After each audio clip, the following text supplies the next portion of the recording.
you that no one else on the call might know. I'll begin, set it off. I'm Brahmatirtha. I'm the director of the Bhaktivedanta Institute for Higher Studies. And I'm here because I was invited to talk about science and spirituality. And what you might not know about me is I used to be a pilot, which proves there's God because I don't see very well and I couldn't fly, which proves there's God because I'm still alive and I'm speaking to you. So we got past that. So each of you, go on. Daniel, you direct who should go next, please. I guess I'll go next, and then I'll popcorn to whoever's next. So my name is Damodar Das. I'm originally from California. I'm now here in Chicago. I'm here because science was always my favorite subject in school, and that was one of the few ones that I was always consistently good at and got good grades in. And something that people might not know about me is I am just now, from this whole quarantine, starting to get pretty decent at cooking now. But prior, I wasn't considered so much, but pretty excited about that. One of the silver linings. Okay, Damodar, send it on to someone else, please. Yamuna, Jivan Prabhu. Yeah, so my name is Yamuna Jivan Das, and let's see, something that you don't know about me.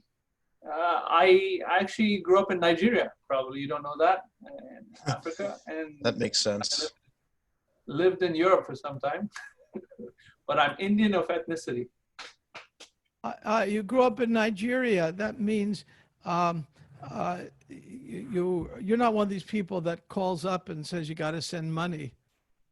No. Oh, well, I know them. They're my neighbors. They were my neighbors and relatives and stuff. So. Okay. Actually, Nigeria has the smartest people in Africa, but I mean, some really sharp people. Bhaktivedanta Swami used to minister there, would tell me how sharp they are, but at the same time, it sort of has a lot of cheaters. It's an unusual place. Okay, next. Who's next?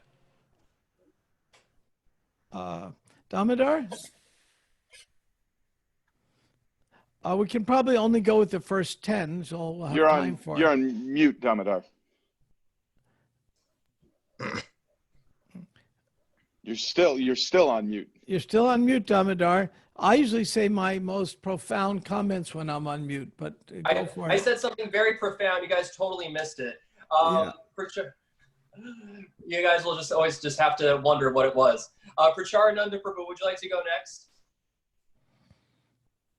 You're on mute, Pracarananda, and that was very profound. I never say anything terribly profound. I'm Pracarananda Das. I am the managing director of the Bhaktivedanta Institute for Higher Studies in Gainesville, Florida, although until about a month ago, I'd been living in Canada, where I was the director of geothermal energy research at the University of Alberta in Edmonton, which is a fairly large research program. And one thing that nobody knows about me except for two of you on this call is I recently quit that job to go teach math and science at the Alachua Gurukul. And he's also has a PhD in geology.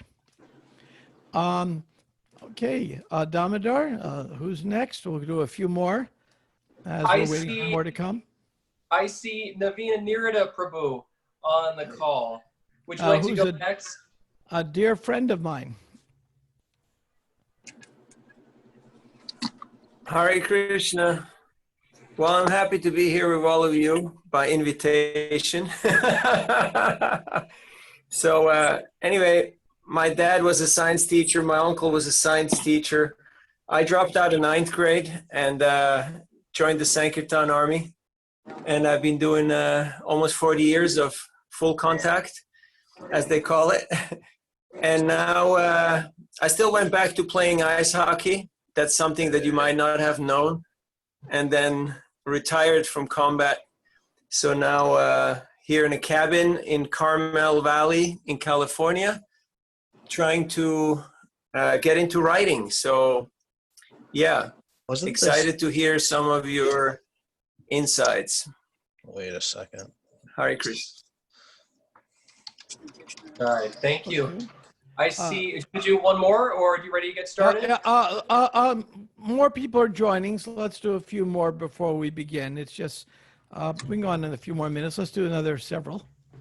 Sure. I see on video, I see Atavi Krishna Das Prabhu. Hare Krishna, welcome. Hare Krishna, thank you so much. Please accept my humble obeisances. All glories to Srila Prabhupada. Thank you for this. I'm actually from Mexico, Guadalajara, Mexico. I'm a disciple of Srila Virabahu. And when I met the devotees in early years, one of the first books I read was Perfect Questions, Perfect Answers. And Me that's too. how I got to, Yeah. So that's how I got to know about the story of Brahmatirtha Prabhu, and it was a wonderful book. I've read it many times, and up till now, nearly 15 years later, I'm still book distributor, and that's one of the books I distribute currently to the people in the streets. So I'm very honored to be in your association, Prabhu, and all the Vaishnavas. And I'm glad to have you here. And of course, Veera Prabhu is an old, wonderful friend.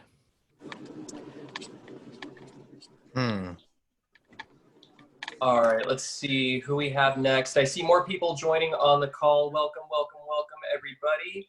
I see, I can't tell if that's Nityananda Pran Prabhu, It or is. Is that? That is. Jai, Nityananda Pran Prabhu.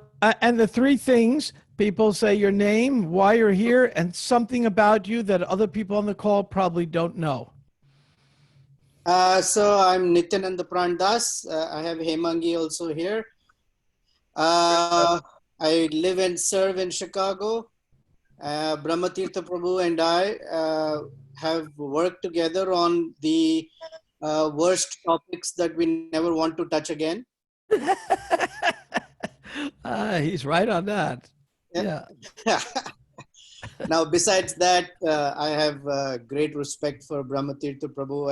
And jokes aside, I've learned to see and work and get a benefit from his funny side, but very sharp intelligence, and the way he brings Krishna consciousness down to very relational aspects of dealings with each other. So which I appreciate a lot more personally. And so I'm very, very excited that you agreed to come and do this Truth Matters tonight. And I'll say that I'm also co-director of ISKCON Resolve, the conflict resolution arm of ISKCON.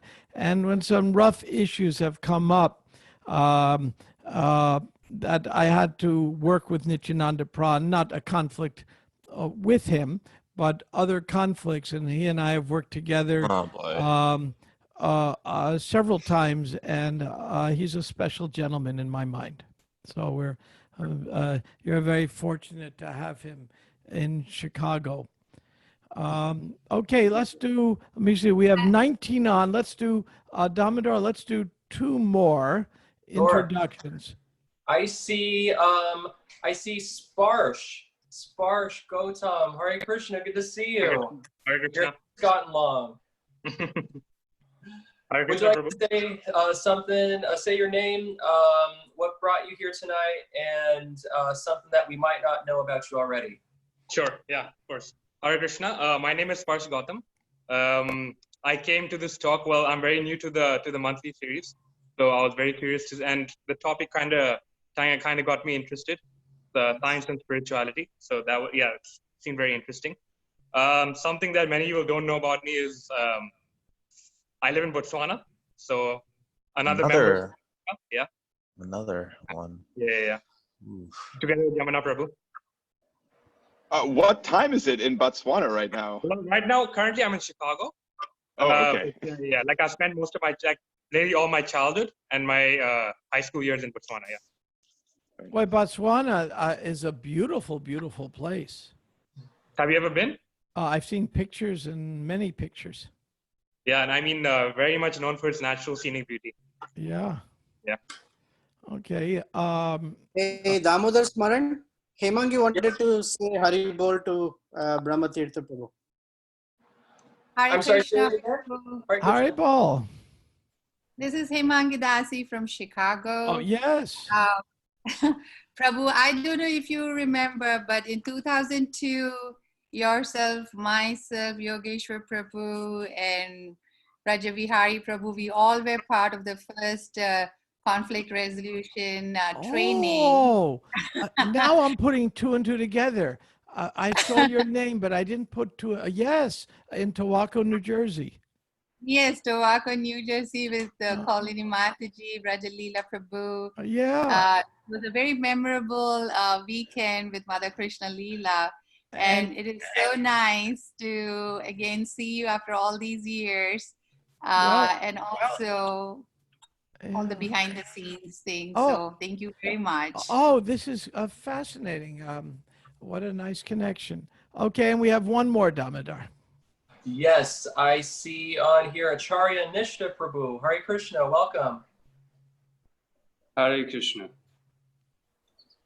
Would you like to say what brought you here tonight and something that we might not know about you already? Well, I first met Brahmatirtha Prabhu in Gainesville. I was a student at the Christian House there, Yes. 2010 or 11. And I was so inspired also that I believe, Prabhu, you ran for mayor or governor or? Oh, no, but I was involved in local politics. Yeah, yeah. Okay, involved in politics. So Yeah. had such a good experience there. Something you might not know about me. I grew up in Indonesia, and my dad purchased a Hanuman sculpture, which we had in our front yard growing up. So despite not knowing anything about Vedic culture, we always revered Hanuman. Perhaps some of that Sukriti is cashing in now. And what was your name in Krishna House? Aiden, Bhakta Aiden. Okay, now I'm putting two and two together. And why were you in Indonesia? Oh, my dad was working overseas there. Okay. Yeah. Okay, very good. Damodar, if somebody else feels they really like to introduce themselves, they can. Well, Otherwise, we'll begin. I'll introduce myself. Hi there, I'm Justin.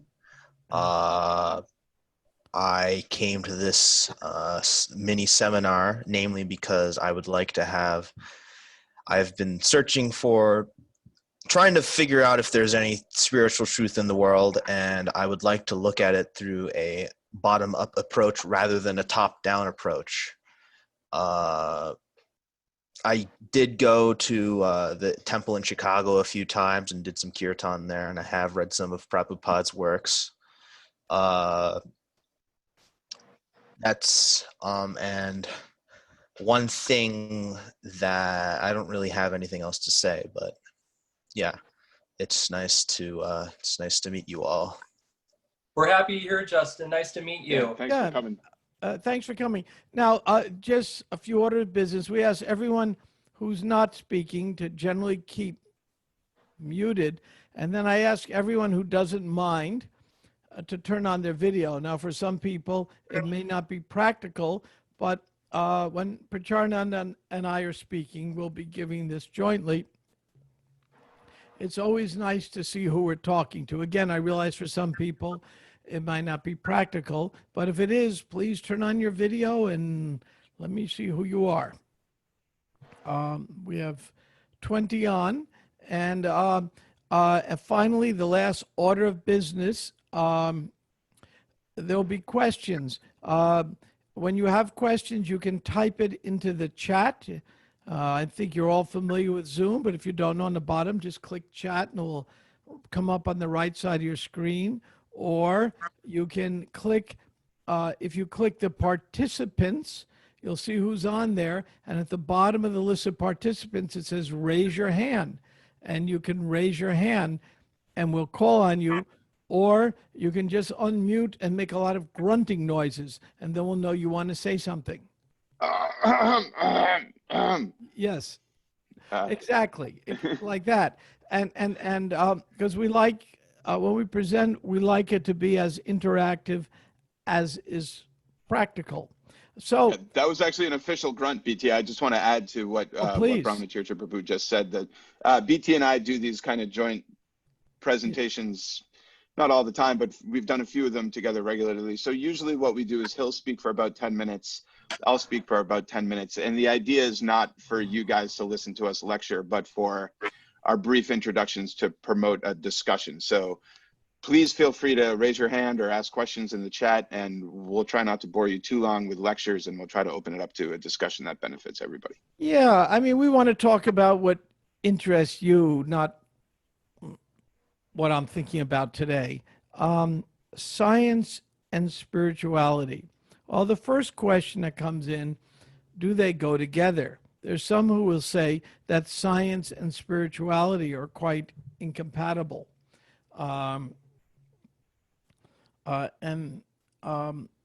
We contend quite differently, that from two different angles. One angle is that there is a scientific basis of spiritual life, and also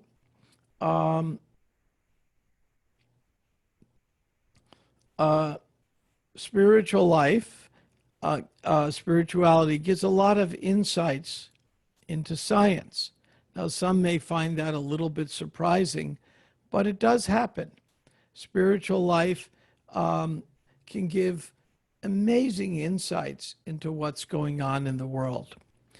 I'm gonna, when I first met Prabhupada, I was a science teacher in India, and I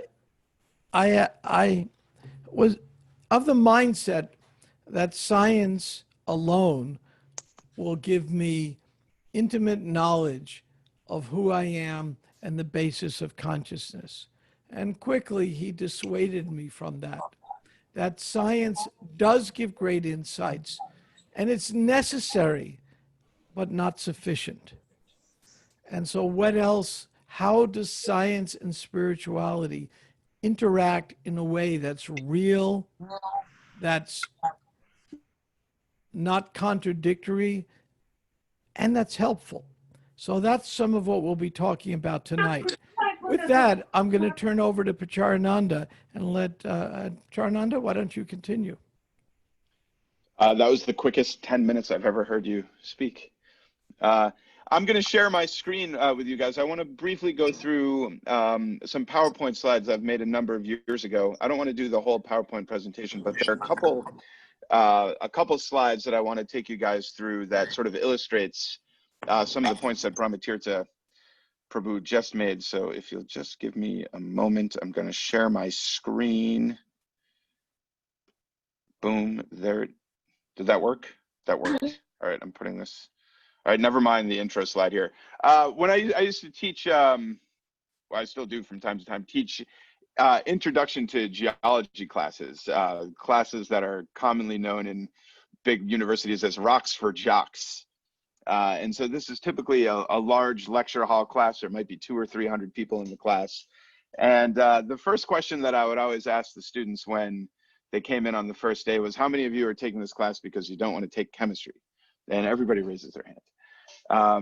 And then I first started doing this at the University of Florida, where interestingly enough, all of the sciences are in the College of Liberal Arts and Sciences. That's very different from the university I work in right now, where there's just a College of Science and Liberal Arts is in another college altogether in the university. But the point here is that in learning about science, it's also important to learn about the philosophy of science and what is science? What are we talking about when we talk about science? And science is basically a knowledge system that's based on different types of evidence. And so after asking how many of you are taking this class because you don't want to take chemistry, I would take them through this little exercise. We're not going to be able to do the exercise in its full glory because of the Zoom format, but I'll talk you through it. Basically, I would show the students this picture right here, and I would ask them, what do you observe? What is happening in this picture? And of course, we may know that in the scientific method, observation is the first step. what do we see? And people will describe, it looks like it's autumn. There's a black cat crossing a road. The grass needs to be cut. You know, they might make a comment. They might think they know what time of day it is based on the shadows. And we will get a big description. You know, people will describe the scene that they see here. Then I go to the next slide, which is this one. And I asked the class, what happened in this picture? And a very large percentage of the class will say, the cat got run over by the car. And I will ask them, how do you know that? How do you know the cat got run over by the car? Nobody in the class saw the cat got run over the car. And so now they start to talk about different types of evidence besides just direct observation. So the scientific method begins with observation, but then includes other types of knowledge. Some people may say, well, there's a car there and there's a smushed cat. So obviously the car ran over the cat. Nobody saw that happen. Some people who are a little more intelligent, they may go inspect the cat to see if the tread marks on the cat line up with the tread marks on the car. And so we try to piece together evidence that we didn't directly observe, but we piece together the evidence that we have to try to tell a coherent story. Some people in the class may say, well, we can ask the driver, did you just run over the cat? And if we take the driver's word at face value, we'll get an answer. And so I use this example to illustrate the three kinds of knowledge. Talking about the different types of knowledge is the study of what's called epistemology.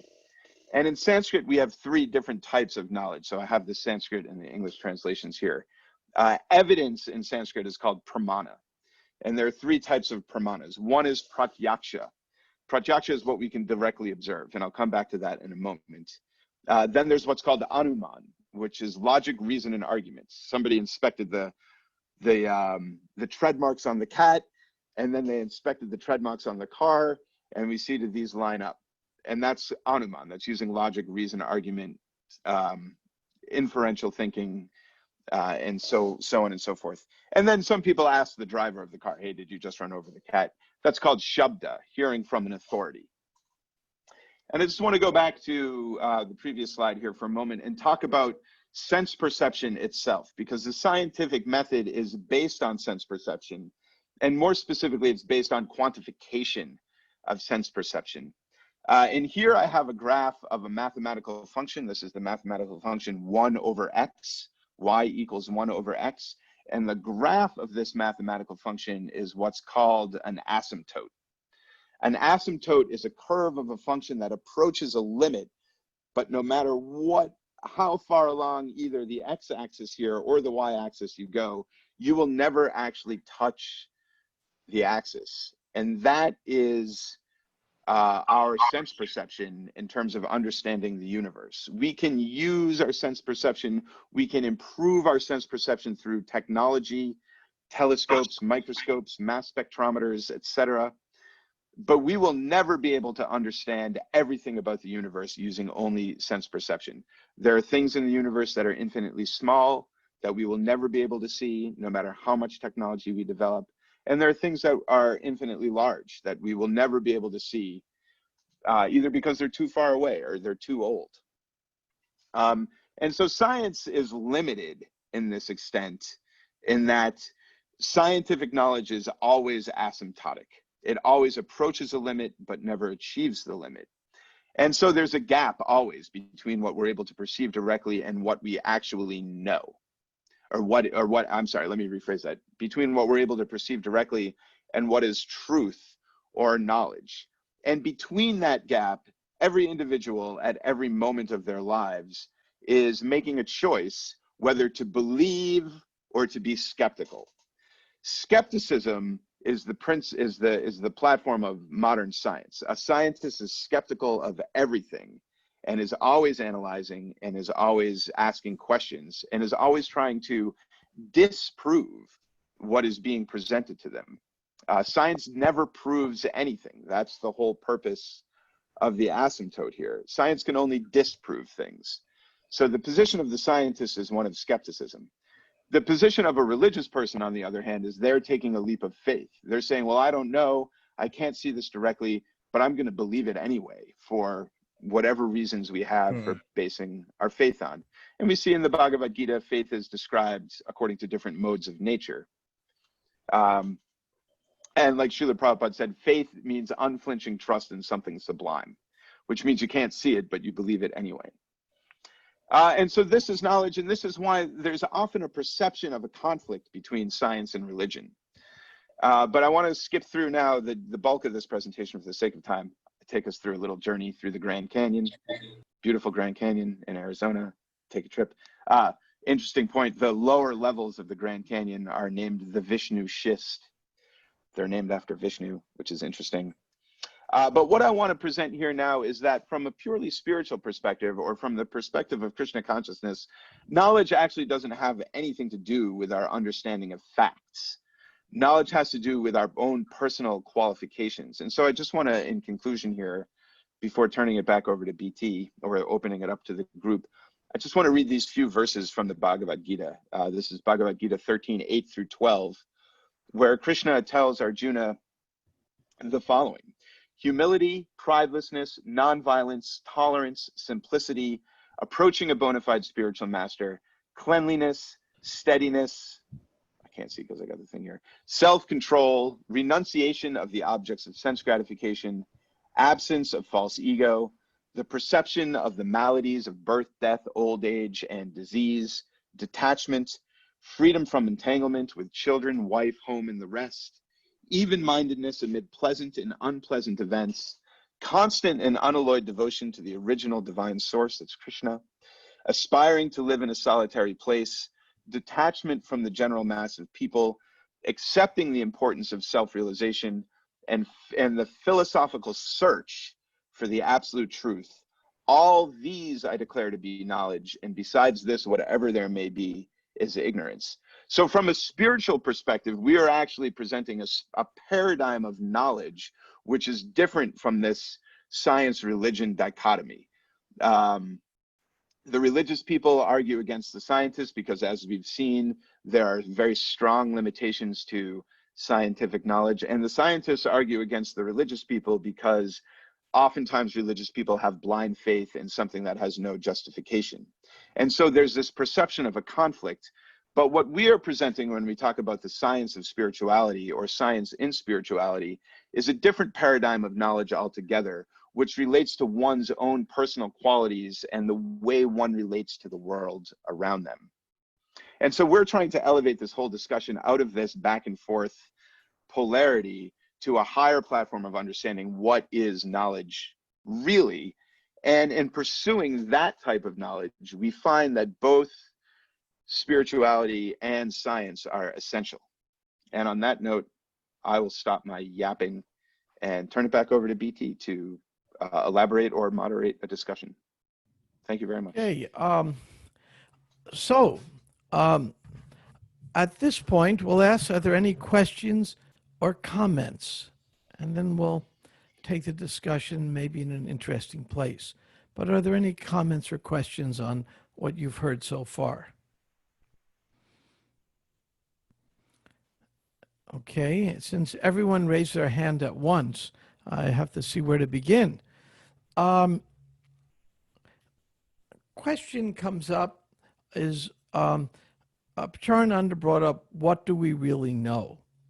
And then the other question is, who is it who does the knowing?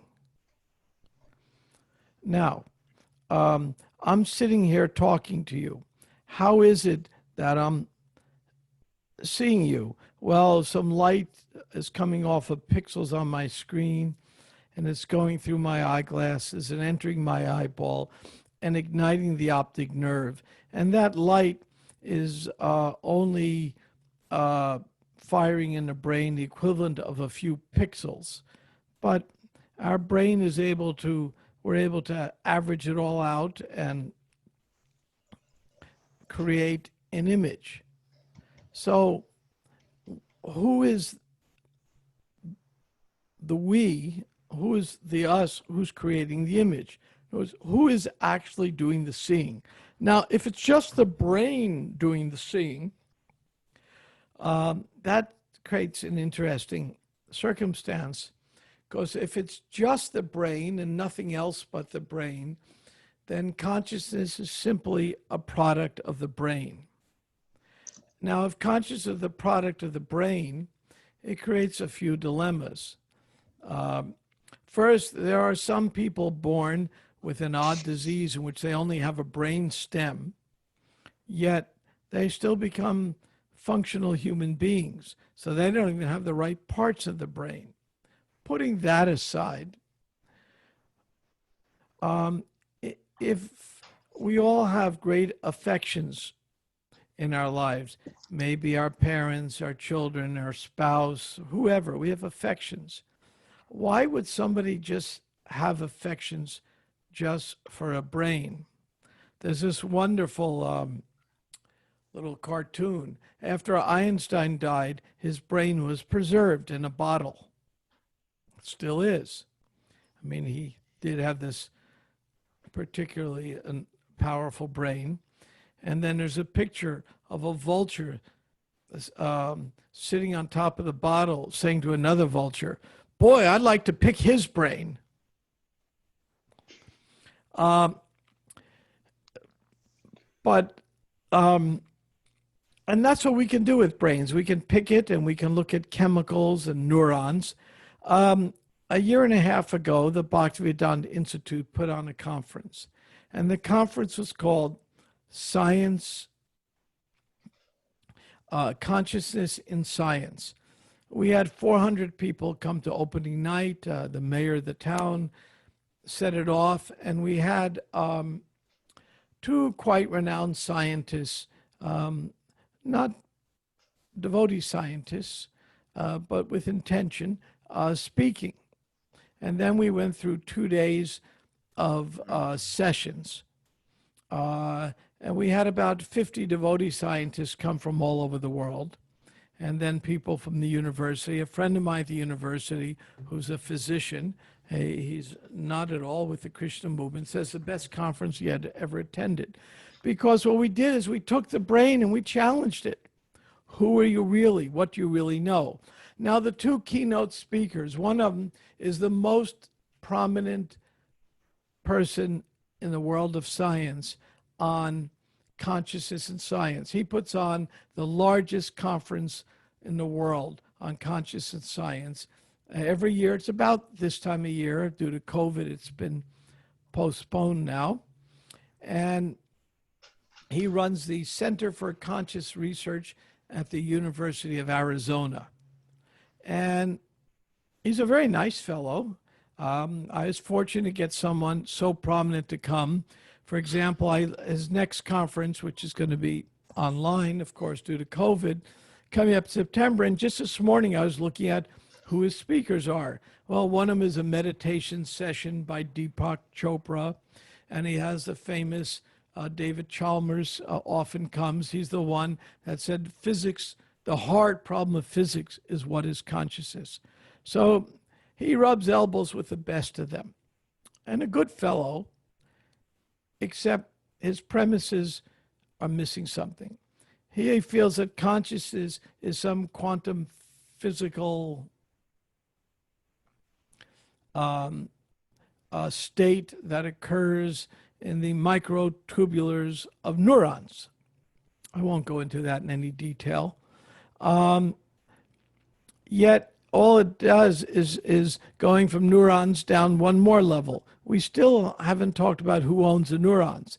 Now, the other speaker we had was from Princeton University.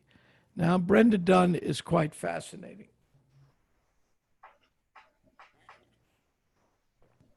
Her late partner, Robert John, was no sluffer.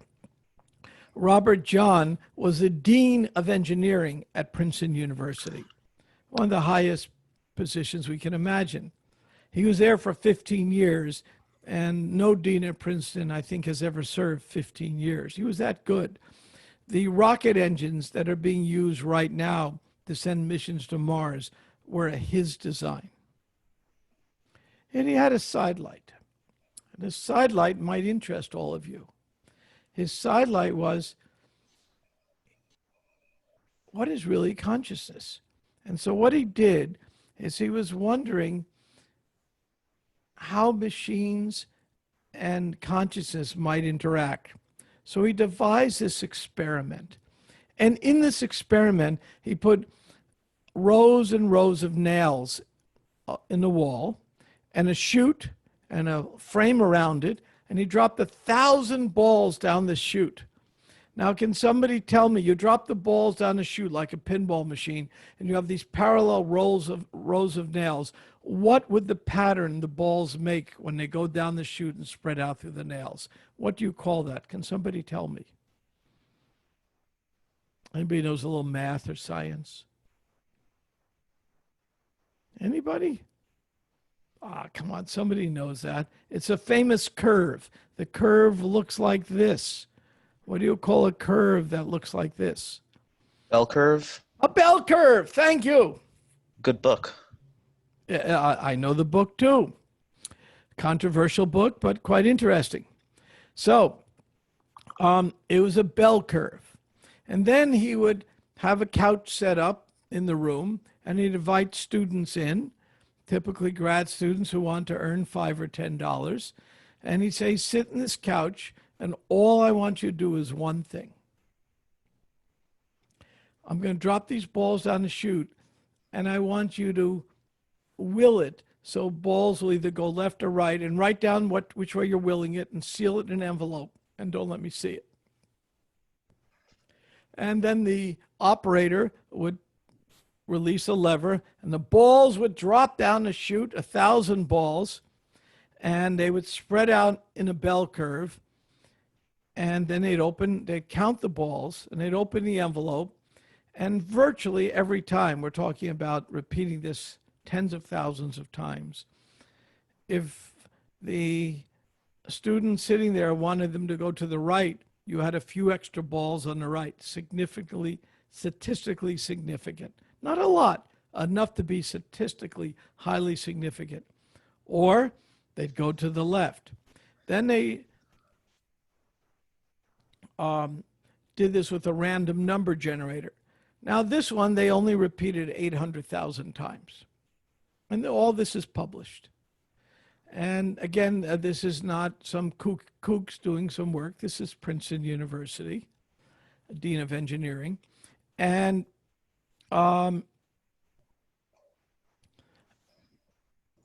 they had remarkable results. And they did it with monks, meditating monks they would bring in. And they would even have greater deviations. And then they tried it with a convention of real estate brokers. And they set up in a room and got them to come in, and they had no deviations. It didn't move it at all, which is kind of curious. So, so we have these two speakers at our convention. One is saying that consciousness is something beyond material, and the other saying it's material but very complicated. So I arranged that on purpose at our conference because I wanted to have contrasting views so we could have some great discussions and great insight on it. So I wanted to just offer you some insight into the kind of work we're doing at the Bhaktivedanta Institute. With that, we do have one question posted, and then we'll ask for some more comments and questions. Can you please explain more about the point that was mentioned? Science can only disprove something and not prove something. Pracarananda, that's your bellywick.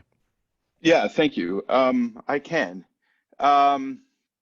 So this is part of the scientific method. Like I spoke earlier about the asymptotes of knowledge, that using Anuman, inference, deductive reasoning, and using the power of our own sense perception, even enhanced by technology, telescopes and microscopes, we will never be able to investigate everything in the universe. It's impossible within our short lifespans, even if we accumulate scientific knowledge. And scientific knowledge in the Western sense has been accumulated now for hundreds of years, and still we know really nothing. For example, in my own field, geology, we've constructed a narrative of the geological evolution of the Earth, starting with the formation of our solar system through the Hadean period, the Archean period, the Paleozoic, the Precambrian, the Paleozoic, the Mesozoic, and so on and so forth. We've constructed this narrative about the history of the Earth, and the narrative itself is largely internally consistent, but it's based off of a vanishingly small amount of evidence. We've developed this narrative based largely off of the rock record and the fossil record. The problem with both of these records are that 99% of the rocks that have ever existed on this planet have been destroyed and recycled. And the vast majority of rocks that have been on this planet are not able to host fossils. So we actually take this very small sliver of evidence and we construct a whole narrative around it. And that narrative is internally consistent. And so by internally consistent, I mean that we can say that it hasn't been disproven, but we cannot say that it's been proven. There's a lot of evidence of plate tectonics, right? We can measure the movement of continents along the what's called the asthenosphere of the Earth. The theory of continental drift was first proposed at the end of the 19th century by a German guy named Alfred Wegener, yes. And he was roundly ridiculed for his theory because he couldn't propose a mechanism by which the continents were moving. It wasn't until after World War II, when the United States government started using submarines to spy on the Russians, that we were able to see evidence of seafloor spreading along the Atlantic Ocean. And so more evidence came to light, and because more evidence came to light,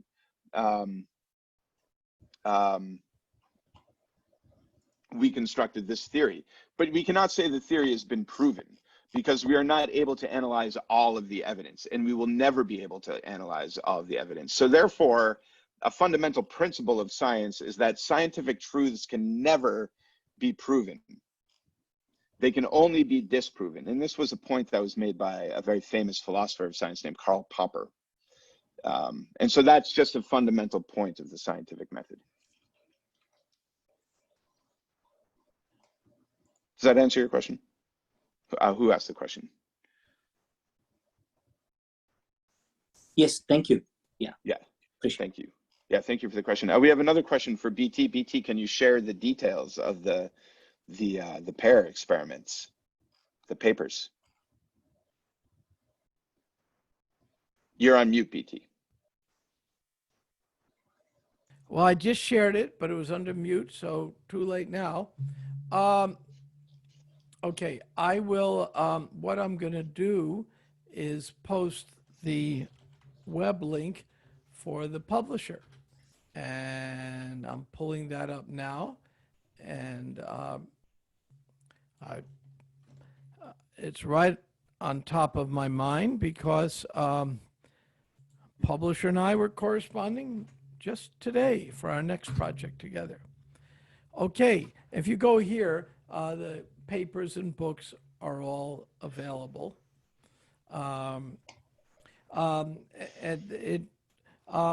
The idea is to go beyond a mechanistic view of the world. If everything is just mechanistic, then one thing we lose in it is things like love. They're all gone. They don't mean anything. Now, those of us who are practitioners of Bhakti Yoga, that is the yoga of love. Our goal is to open our hearts and increase our love, ultimately for the Supreme, but certainly for each other. And if everything is just chemicals, then when somebody dies, it's just like a cup of coffee going down the drain. It doesn't have any meaning. So if we're going to have meaning, virtually every philosopher, going back to Aristotle and Plato, understood that the non-materialistic view, metaphysics, is a necessary component to understand the world. There's physics and there's metaphysics, meaning beyond physics. And in order to understand the world, we need to do both. Science provides many useful information. I'll give you an example that might make sense. if I want to measure something that's less than me, that's not conscious, I can do it. I can take a microscope and I can examine fine things. I can take a telescope and I can see far away things. I can take laboratory instruments and analyze the chemicals in things. We can deal with things many different ways. I mean, I have 2 degrees in science. I work as a scientist, so I examine things all the time. But what about if something's greater than me? Would I use the same instrument to examine what's greater than things, the same instrument I use to examine things? Using the wrong instrument in science is always a failure. I'm not going to use a thermometer to measure the color of the sky. I'm going to use a different instrument. So similarly, if I want to know what instruments can we use to measure what's greater than us. So science is going to measure things we can control, things we can put in a laboratory, or things we can control by capturing light from a distant galaxy. Again, we're controlling it. But what about those things beyond our necessary control? What are the instruments to measure that? Now we say, well, there is nothing beyond our control. Fine. But we say there's an experiment one can do. And the experiment is to practice the methods of bhakti yoga. And virtually everyone I know who has practiced the methods of bhakti yoga comes to the conclusion, yes, there's something beyond this body. Now, Justin had mentioned earlier, well, he goes to kirtans. There's an interest. I'm at the University of Florida, and a lot of students come by the Krishna House.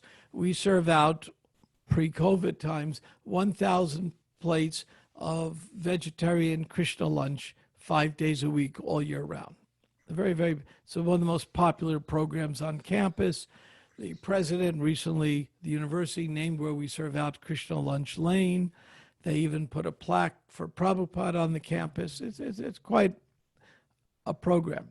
So I challenge students who come and say, well, everything is just material. I say, fine, let's do an example. I want you for 1 week to just chant no more than 5 minutes of the Hare Krishna mantra. No more than 5 minutes. Time yourself. Set your iPhone to go. Alarm goes off in 5 minutes. No more than 5 minutes. Chant Hare Krishna. 1 week. But that's only the second week.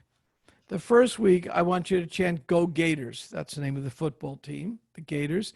Go Gators for 5 minutes. I've never met a student who's been able to do Go Gators for 5 minutes for 7 days. And I've never met a student who's been able to do Hare Krishna and restrict it for 5 minutes for 7 days. Now, this doesn't prove anything, but it's highly indicative that there is something special going on here. What's going on? Now, this is a science of Krishna consciousness, because there really is a science that we can test, observe, repeat observations. These are the scientific methods. But we're using tools that are not the ordinary tools of controlling things less than us, since consciousness, we're hypothesizing, is greater than matter. We're using tools that will connect us with consciousness. So let's see. We have another question. I would argue that many of the questions we ask in science and even in daily life seek transcendental answers when there is none. In other words, the answers are in the moment. So much of what we call knowledge cannot be true because the question is unsound in the first place. Now, I may ask the poster to clarify that unless Pracarananda understands what's being asked. Oh, let's ask Mr. Moto Z or Mrs. Moto Z if they want to chime in with their voice, elaborate.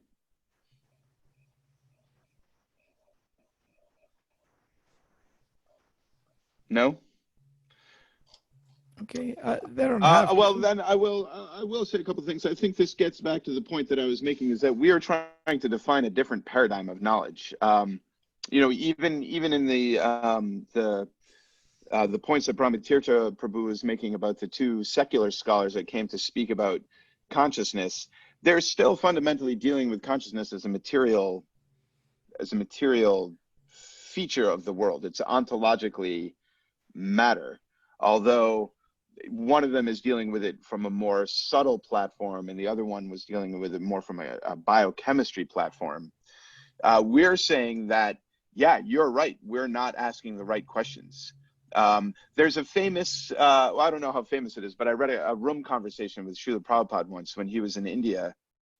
And Prabhupada used to host darshans in the afternoon in India, and especially when he was in bigger cities. I think this conversation was in Mumbai.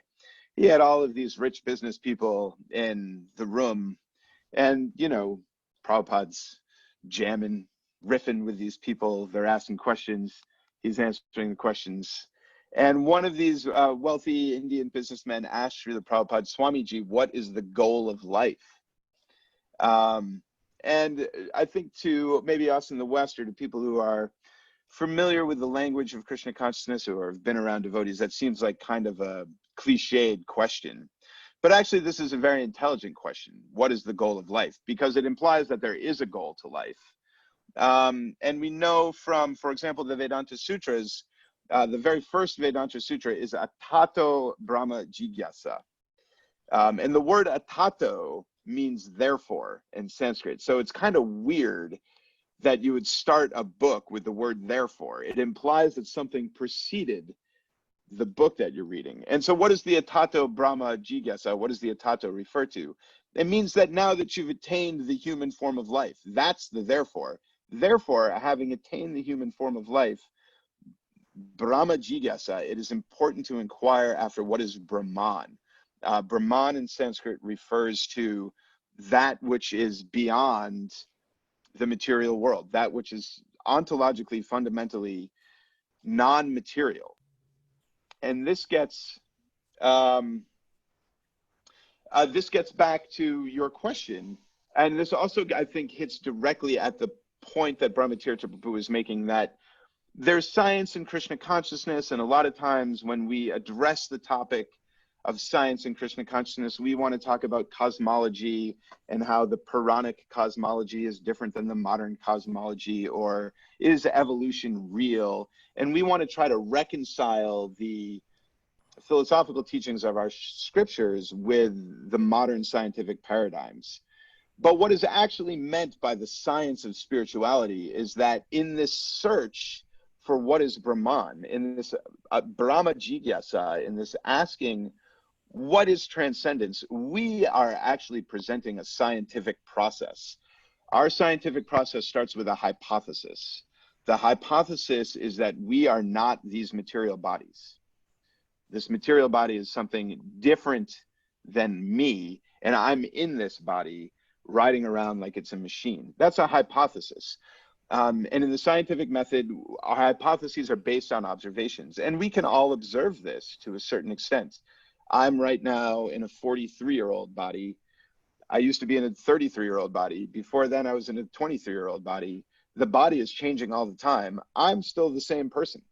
I've been shaped by the experiences that I've had in this life, but the I that is having these experiences has fundamentally stayed the same. And so my observations in life support the hypothesis.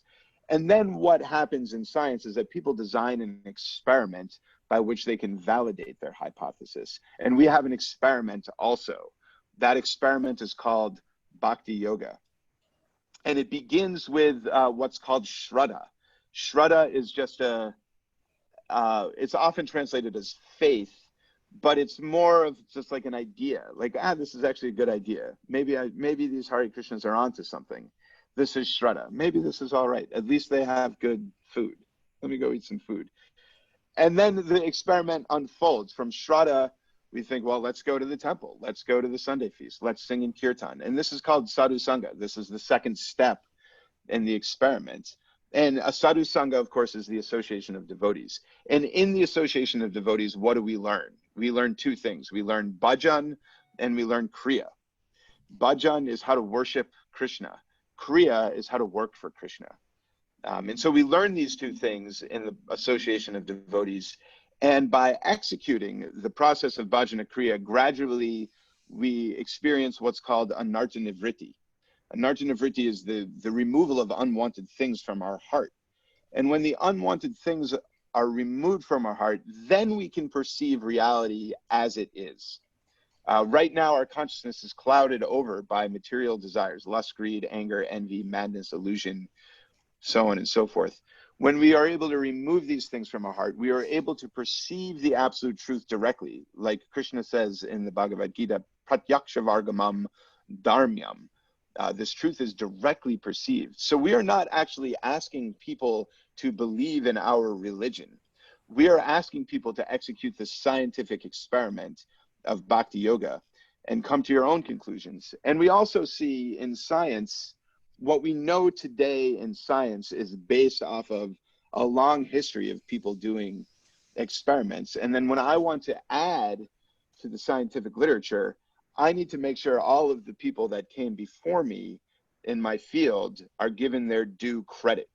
And we see that Prabhupada does this all the time in his writings. For example, in the introduction to the Bhagavad Gita, there are a couple paragraphs in a row where he mentions Devala, Asita, Narada, Gautama, and all of these great sages from mythical time, you know, the great distant past. But then he also mentions modern scholars, Ramanuja, Nimbarka, Vishnu Swami, Madhvacharya, and he mentions them repeatedly. So he's saying that this is an authorized scientific process. And so it's kind of a long-winded way of saying, yeah, I agree completely with your points. We're not asking the right questions. The scientific questions that we ask in the material world today are really geared only towards improving our sense gratification. And this is an explicit feature of the modern scientific method as codified by Francis Bacon, who's considered the father of modern science. And his belief in the scientific method was such that through science, through empiricism, and through experimentation, we will be able to solve all of the world's problems. And what he meant by that is we will be able to increase our material enjoyment, right? We will end sickness, we will end, you know, things like this. But we actually see that in many ways, our modern science has created worse material conditions. Prabhupada often used the example of the atomic bomb, which has brought the world to the brink of destruction so many times and continues to keep the world there. So that's it for my rant this time. Thank you. Okay. Let me ask Navina, would you like to add something to this discussion on these points? I know you have insights. Thanks for putting me on the spot. It's always nice to see. You knew I was always going to do nice that to you. see. Always nice to see how the ball is moving around. You know, I'm just appreciating you both are jamming and it's great. No, I mean, a lot of this is above my pay grade, as they say, but I see a lot of truth in it. And different people have different levels of buy-in. So I'm happy to see that we're, you know, finally figuring out how to present our Vedic wisdom in a way that is actually appealing to different classes of people, different mindsets. And whether it be top down or bottom up or inside out, there's different ways of how to approach the subject or the topic. So I'm very appreciative of seeing how this is taking place. And yeah, I just something stuck out, you know, when I heard that it's about Vada, it's about the truth, you know, not so much about trying to win an argument, because unfortunately, oftentimes that's what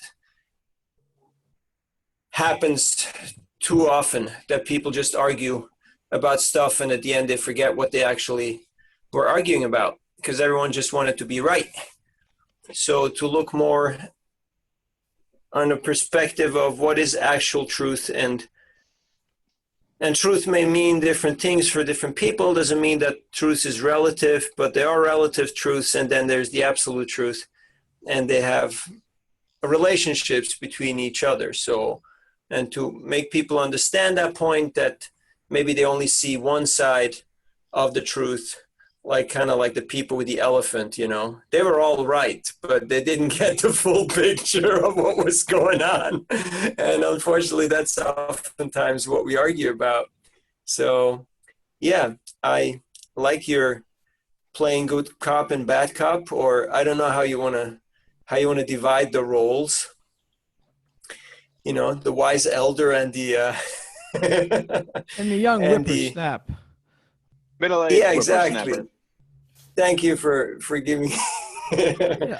Yeah. So it's, you know, people want to see that you're blissful. They don't really care how much you know, but they want to see whether your knowledge actually leads to some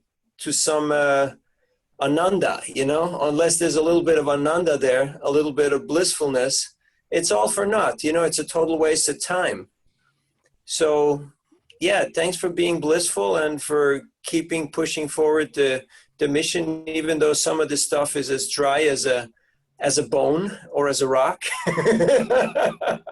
But hey, there are different tastes out there, you know. And hey, we worship rocks and trees, and it's all good. Thank you. Well, Hare very, Krishna. thanks. I appreciate that a lot.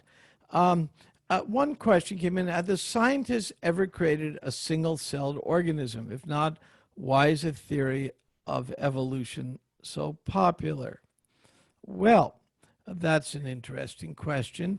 Why? One reason it's so popular, because it explains, it attempts to explain certain observations we have. Like everything, it's called a theory. None of us have a time machine, so we take little bits of evidence and we hypothesize from it. Now, have the scientists created a single cell? No. And we're contending that actual consciousness is something different than matter, and that matter inhabits consciousness. Now, just like, for example, right now I'm having a kurta, and before I had my bathing suit on, and I live in Florida, of course, and tonight I'll have my pajamas on. So there's a lot of changing going on here. There's also a lot of changing going on, as I used to be a young whippersnap. Now I'm an older whippersnap. The whippersnap might have stayed the same, but what else stayed the same?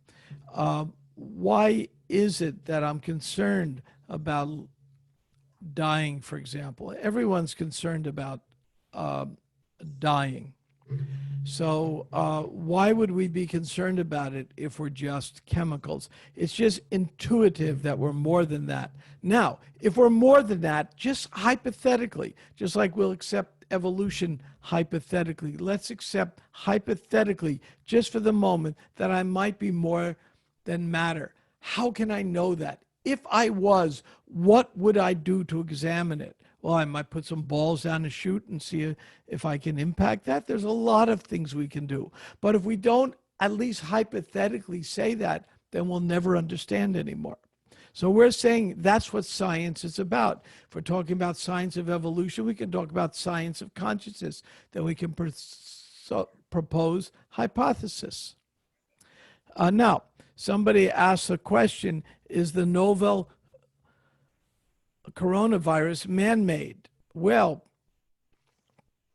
I don't know. I was not hiding out in a laboratory in Wuhan to know that, but it's a very interesting question. If it is man-made, can someone make a virus, and is virus life, and what does it mean? These are interesting questions. Pracarananda, you have any insight into that? Yeah, I want to answer both these questions in one fell swoop. So to Neeraj, who asked about have scientists created even a single-celled organism, the answer to that question is no, they have not. However, and then you tie this into why is the theory of evolution so possible? So in the modern scientific paradigm, it's important to understand that these two things are separate scientific fields. The question of creating a cell is biogenesis or abiogenesis. This is separate as a scientific discipline from evolutionary theory. For our own understanding of where we fit into the world, it's important to know these things. Otherwise, we as a society can come across as being a little bit underinformed. So I'm not saying if that's a good thing or a bad thing or if it's right or it's wrong. I'm just saying that that is the way it is. Viruses are not cells. They and there's an ongoing debate in biology as to whether or not viruses should be considered living forms. The reason is viruses cannot reproduce by themselves. They need a host agent to reproduce. So a virus is basically a little shred of DNA in a package, and that will infect the cell, and it will use that cell that it infects to reproduce itself, and then it will spread virally. So viruses can be man-made, and humans have made viruses in labs. Whether or not the novel coronavirus is man-made, we don't know, and this is beyond the purview of our knowledge. We don't, how would you know? If it was man-made, the people that made it will not tell you. And if you found out about it, I'm sure they'd give you some coronavirus. I do want to come back to the single-celled organism thing, though. There was some experiments made in the 1950s where this is called the Stanley Miller experiment, where some scientists took a vacuum flask and filled it with a prototypical atmosphere of the Earth and zapped it with electrostatic charges to try to reproduce the very earliest conditions of the atmosphere on Earth. And they found that by doing this, they were able to create amino acids, which are the building blocks for proteins, which are the building blocks of single-celled organisms. So they were able to get somewhere. Now, there were some problems with the amino acids that they created, which is biochemically, there's something called chirality, which is you can have a compound that has a chemical formula to it, but the chemicals in the formula can be arranged in different ways. And in order for an amino acid to form a protein, the amino acids have to be arranged in a certain way. And in the Miller experiment, they were not. They were all wrong. However, it's been found more recently in the last 10 or 15 years that in environments that Miller was trying to recreate in his experiment back in the 50s, there's often inorganic alteration of rocks going on. I'm talking about in seafloor spreadings. For example, the world's largest mountain chain is at the bottom of the Atlantic Ocean, which is this huge span of volcanoes. And if you move away from the volcanoes themselves, the rocks, because of the heat in the water involved in these systems, they become chemically altered into different types of clays. And it's been found that there's a particular type of clay called serpentine, which filters out the bad amino acids and increases the number of good amino acids in building life. So there is systems on Earth that filter out things that are not conducive to forming life and increases the concentration of amino acids that are conducive to forming life. And so this is the direction that this research is going in today. But like I said earlier, they will never be able to prove anything. And this is all just taxpayer money being spent to try to investigate these things. So again, I have to reiterate the point that we're, from the perspective of the Bhaktivedanta Institute, we're trying to bring the science spirituality discussion away from these details and into the broader question of consciousness and how consciousness affects our daily life and the daily quality of our lives. And like Navina was saying, there's got to be some ananda. There's got to be some bliss. Otherwise, what are we really doing? So these are very deep topics. I could go on forever. I know we don't have forever. We have another but I did want to question. answer. yeah, I did want to answer them in some detail. We have another Thank you. question. Moto Z is obviously a deep thinker, but also in a loud place and cannot unmute. So I appreciate that. And the question being asked is this. Are we all the same person? That is a very interesting question. One of the goals of philosophy is to understand the one behind the many. In other words, what's our unity? For example, on this particular call, we have people who are of Indian nationality, Spanish nationality, American nationality. But what's the unity? Well, the unity is we're all interested in higher consciousness. We have some unity there. So the question then comes, are we all the same person? Let's look at the politics of it a moment. Our Declaration of Independence declares all men, of course, at that time, they should have said, to be precise, all white men are created equal. But they didn't get into that because at that time, blacks were considered 3/5 of a man for the sake of the census. That is our history. But the idea is all men are created equal. Now, where have you ever met two people who are equal? You haven't. There are no two equal people. Somebody is stronger, somebody's weaker. Even in twins, we find subtler differences, but never complete equality. Somebody is really smart, and somebody is not so smart. I can prove that. They get elected to high offices. And we have all of this variety, yet we accept in America as our fundamental principle something that you can never observe anyplace, impossible to observe, that all people are created equal. So we develop a metaphysical principle. And the founders were, certainly of America, were metaphysicists. If you read their biographies, you'll see that. They were philosophers. And they went with the metaphysical principle that there's some equality going beyond the body that's not even observable. So each of us has something to ask a question with the same person.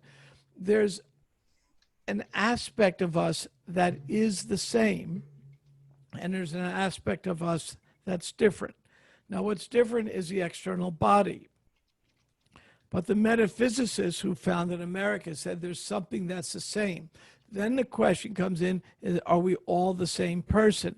Well, we can observe that everybody has different tastes, different desires, different propensities. So by observation, there's something that's the same, and there's something that's very different. Then we can go to sources like the Bhagavad Gita, which discusses this, because Arjuna, Gita is a 30-minute conversation. He had a similar question. Are we the same or not the same? And the answer is given, yes, we are the same and not the same.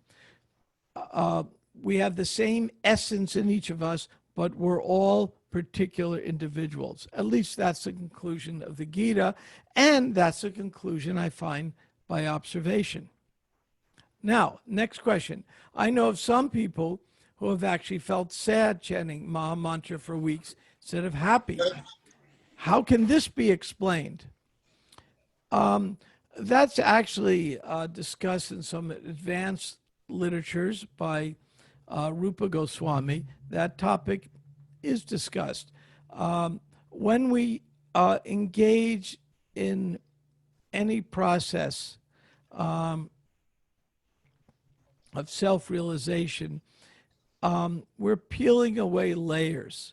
And as we're peeling away layers of illusion and getting to our real self, sometimes that road can have ups and downs. And when we have our downs, that doesn't mean it's not working.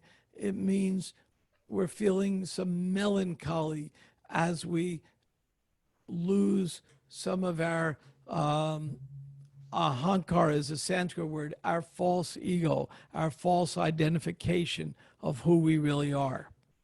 And we've all experienced that as we kind of wake up to a higher reality. Sometimes we might cling to a lower reality. For example, when I was a child, I would walk by toy stores and I would just salivate over the toys I wanted.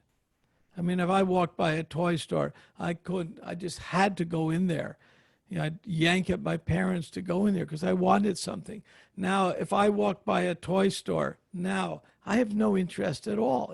I have no interest in it.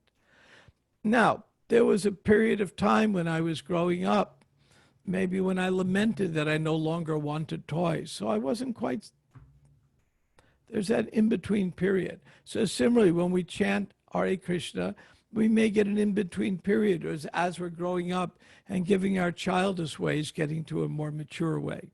Maybe somebody else on the call has a different explanation for this.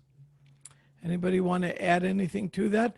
That's a very nice question, by the way. I really like that question a lot. With that said, I've been told that class is supposed to go until 7:45 Central Time, and right now it's 7:46 Central Time. So with that, if there's any final question or comment, let me know. Otherwise, I think we'll wrap up. I'm glad if any of you would like to correspond. I'll put on here the website for the Bhaktivedanta Institute, and you can correspond with us through that website. Yeah, if anyone has any follow-up questions, yes, so Brahmatirtha Das just put his information in the chat box. If anyone has any other burning comments, questions, or reflections, you can feel free. 7:45, but we can go a little bit if anyone has any burning questions. If not, I had an appreciation for what was said earlier about how this was from a quote from Bhagavad Gita that Pracarananda Prabhu had brought up, which was that knowledge isn't necessarily defined or dependent on facts, but as it's put in a different way, that knowledge is defined as internal qualities. So my question originally was going to be, how do you guys as scientists relate those qualities that Krishna describes in Bhagavad Gita as knowledge, like pridelessness, humility, freedom from attachment and devotion? How do you bridge that gap or how do you apply that as science? Or I've always said that we're like walking laboratories of consciousness. So, you know, as we kind of purify ourselves and we start to see things that we might not be able to see with our senses, but if you had any comments on how you guys as scientists or anyone that's pursuing a scientific path can apply those qualities that were recommended. We'll both take a stab at it, I think. One of the realizations is that how much we know is dependent on the level of our consciousness. The Gita gives 3 levels: ignorance, passion, and goodness. And as our consciousness gets closer to goodness, we know more. We see more. I see it myself. Now, I'm not saying I'm always in goodness, but there are moments when my consciousness is higher, and there are moments when it's lower. I think everyone on this call will experience that. And when my consciousness is elevated through the good practices, I have a lot greater insight. I certainly can understand the difference between body and soul in ways that I couldn't otherwise. I can see things I can't. So as we elevate our consciousness, we see more. And one of the things, the instructions Prabhupada gave to the Bhaktivedanta Institute when he founded in the mid-70s was raise our consciousness. He insisted on that. that we do the same as everyone else must do. Because if we don't, we're not going to get great insights and we're not going to see things very, very deeply. And you'll find many of the great thinkers of the world have engaged in personal austerities to raise their consciousness. You look at Socrates or Plato or others, you go on and on. Gandhi was a modern example of somebody who worked hard to raise his consciousness and basically defeated the British. So there is a raising consciousness is a key component of each of our personal lives in the Bhaktivedanta Institute. We cannot succeed without doing that. Pracarananda, anything you want to add to that? Yeah, I think I can add a couple personal anecdotes from my own life history. I didn't become a scientist professionally because I was seeking the absolute truth through science. I became a geologist because I'm really interested in rocks and water. And so in that regard, Druta Karma Prabhu, who's a Prabhupada disciple, he was involved in Forbidden Archaeology and many other books, recently wrote a book called My God, My Science, which I would recommend to all of you. He also gave a presentation at the ISKCON Leadership Sangha meeting in Mayapur this year, where he talked about how devotees as individuals can develop their own relationship with science as a devotee. And there's no right answer for this. It's all very individual. Speaking from my own life, I just try to embody those qualities in my day-to-day professional life. I try honesty, integrity, all of these things. And I don't advertise that I'm a devotee, but people know that I'm a devotee. And just a real quick story, the job that I have now, I got when I was finishing my PhD in Germany. I was planning on getting out of academics. For me, getting a PhD was a goal unto itself. There was nothing beyond that. I wanted to retire and move to Vrindavan when I finished my PhD. But one day, a lady called me into her office, a senior colleague that I was working with, called me into her office because she said she wanted to discuss postgraduate research opportunities with me. And I thought, all right, I'll go hear this woman out. And I went into her office and she started asking me all these questions about Hare Krishnas. And I was like, I did not look like this. I had a beard, it was, how did she know I was a Hare Krishna? And so I asked her, how did you know I was a Hare Krishna? I don't advertise this. And she told me that she had noticed that in our weekly department seminars, she noticed that I communicated with people differently than the way everybody else in the group was communicating with people. And so she went to the HR department at the research institute I was working at and pulled up my resume to see if I had any training in communication. And what she found was that I was an ISKCON brahmachari for 10 years. And she was really interested in that. And she offered me a job because of that. And I told her she was crazy. She got this job in Alberta as the head of this research section, and she wanted to bring me on as a postdoc. And I told her she was crazy. And she said, why do you think I'm crazy? And I told her, if you were to advertise this job openly, you would find somebody a lot more qualified and a lot more experienced than me. And she said, I don't want someone a lot more qualified and a lot more experienced than you. I want you. And it was because of this devotional training. I don't ascribe this to myself. It's because Krishna is all attractive. And when devotees are properly situated in their devotional lives, as a grihasta, as a brahmachari, vanaprastha, whatever, when devotees are properly situated in their spiritual lives, we reflect Krishna back to the world, and we also become all attractive. And so it doesn't matter. We all need to earn an honest living. And earning an honest living means that we work according to our own guna and karma. We work according to the nature and the propensities that we've acquired, but we work as devotees. Prabhupada wrote in a purport in the Bhagavad Gita that there's no difference between the activities of a materialistic person and a devotee. The only difference is the consciousness of the devotee. And so we need to bring these qualities into the world. This is what the world is starving for. Nobody cares about flying mountains and, is the moon further away from the earth than the sun, or, Is there macro or micro evolution? People really don't care about this stuff. People want to know, who are you as a person? Are you trustworthy? You know, are you arrogant? Are you clean? This is what attracts people to Krishna. And Krishna is the all attractive person. And when we present Krishna as he is, everybody becomes attractive.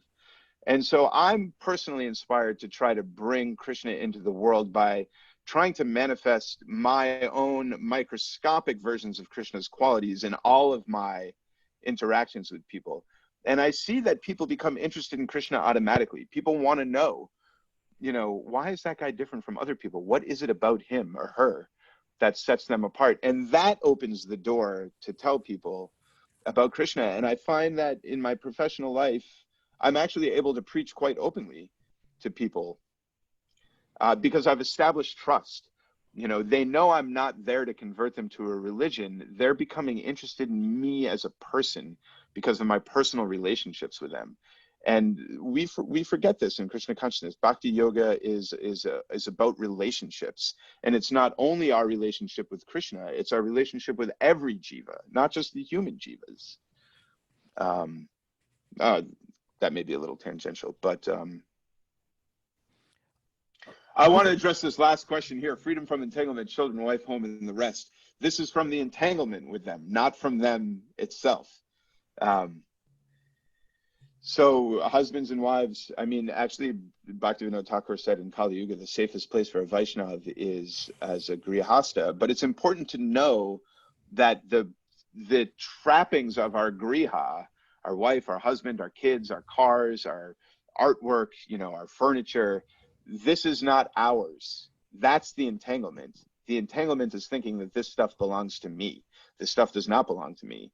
It belongs to Krishna, and it should all be used in Krishna's service. And in this way, it doesn't matter where someone is situated in their life. Everything can be used in Krishna's service. Okay, we have two more questions, and we'll finish. One is many. I answered the second one. No, there's still two more. I'm sorry. Yeah, go ahead. Many religions talk about miraculous events like great floods, walking on water. How could these be possible? Well,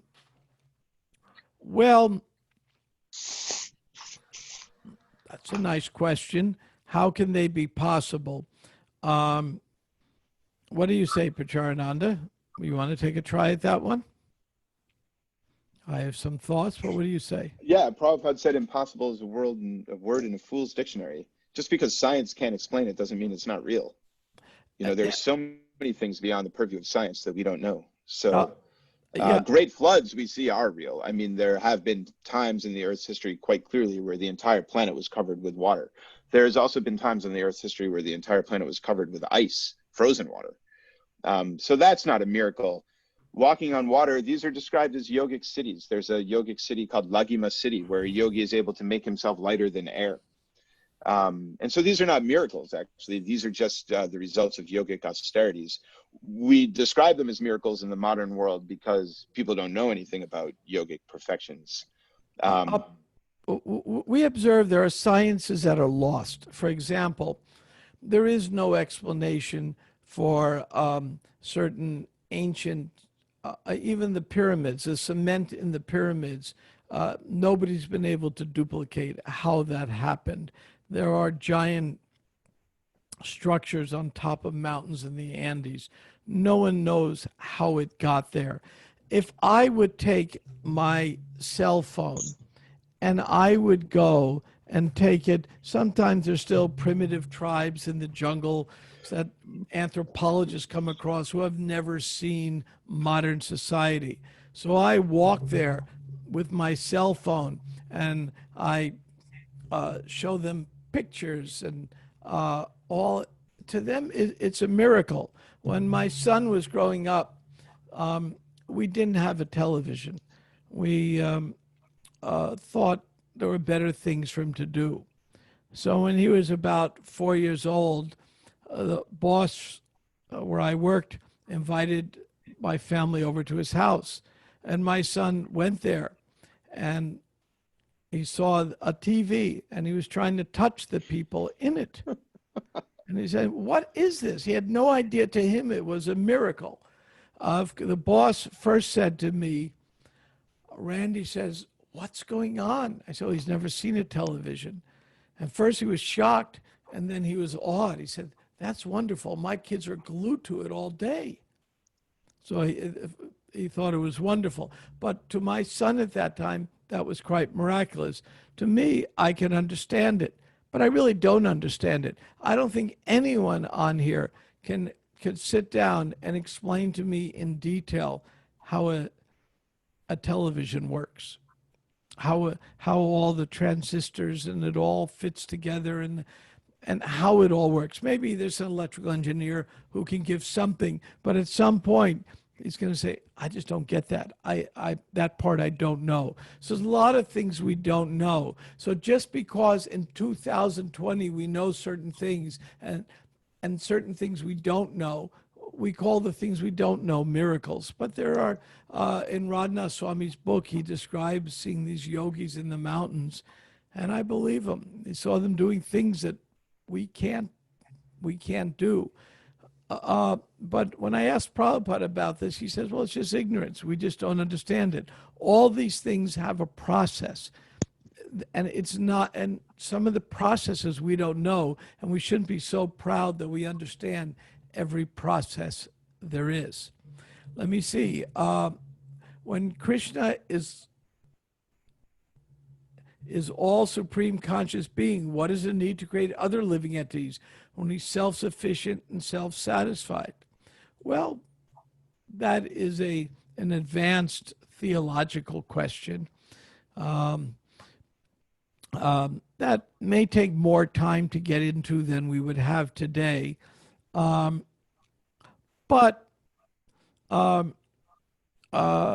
we're all eternal. And so Krishna is eternal, according to the Bhagavad Gita at least. Krishna says we all existed eternally, so we're here.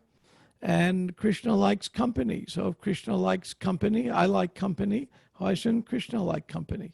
He's a person. I don't want to be alone all the time. I mean, sometimes I like being alone, but if I was alone all the time, I'd get a little disturbed by that. I think almost any of us would. So if God's a person, and he's entitled to company. Okay, with that, I think we've reached 9 o'clock, the witching hour. You've been a really nice audience. You've asked many, many good questions. All the questions were good. I wish we had more time for more questions, maybe another day. But thank you very much for having us here, and have a good evening. And as we always say, Hare Krishna. Hare Krishna. Thank you so much, Brahmatirtha Hare Krishna. Pracarananda Prabhu, for speaking with us tonight. We really appreciate it. And everyone, this is great. Everyone did ask some really good questions. It was a wide range of questions that was really, really interesting. And then if anyone has any other burning questions for them as well, again, their emails are in the chat. So if you want to write it down, you can screenshot it if you like. Also, this dialogue was also recorded, and it'll be on our YouTube channel as well, Truth Matters. And then before everyone goes, if anyone is interested in further discussions like this on a monthly basis, or we also have reading groups as well in regards to books that deal with these matters of consciousness and spirituality. So if anyone's interested in those as well, then feel free to email us at truth.matters.chicago@gmail.com. But with that being said, if there's nothing else, then maybe if everyone wants to go off of video for a second, and we can all kind of wave goodbye to our speakers. And you're a great host, Damodar. You really are. Yeah, thank you. This was fantastic. You kept smiling and keeping us focused. You're very good at this. You're quite good. Yeah. Quite good. Keep this up. Yeah. Thank you so much, guys. Okay. All right, everyone. Thank you for inviting me, Yamuna. I appreciate it. Hare Krishna. Good night. Hare Krishna, everyone. Good night. Hare Krishna.